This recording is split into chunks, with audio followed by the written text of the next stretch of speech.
tropa Pix, eto na naman tayo. Napakasarap ng ulam ko ngayong hapunan. Kung hindi ka pa nakapag-subscribe sa aking channel, subscribe na, mga tropa Pix, Aga TV or Aga Ray TV. Like mo, share mo. Ito, ang ginawa ko lang po sa isda, nilagyan natin ng patola. Ang style nito ay parang, ano lang naman, yung para bang himating malaman kung tinola o pangat. Yes tayo rito sa ating niluluto ha, mga tropa Pix.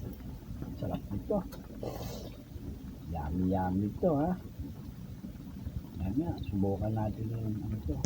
Magiging ko dyan yung ating mga ingredients: kamatis, patola, isdang galunggong o salmon.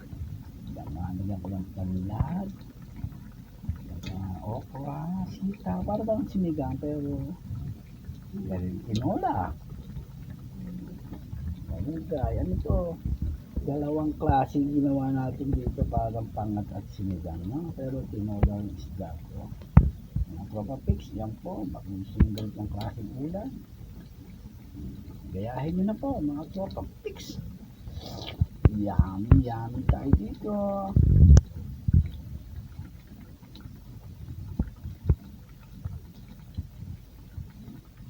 Yan, luto na po ito. Binabahagi ko lang po sa inyo aking ulam ngayong hapon. Mga tropa Pix, paki-subscribe, like, and share. Then mag-comment na po kayo sa aking channel, Aga TV, Aga Ray TV. Babalik agad. Thank you. Babayu. Baksak na natin yung ating malunggay.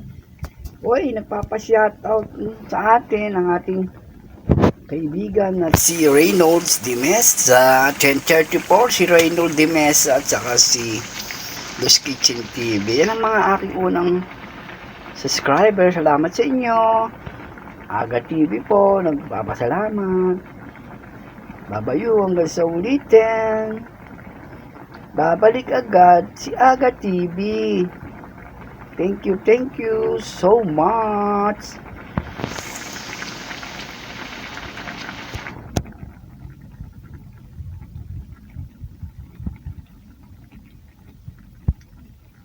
Kung ano po pa hinihintay nyo, kuha na po kayo ng kanin, isang platong kanin at saka tubig o soft drink. Babayu. Babalik agad si Aga TV. Thank you so much. Like and share.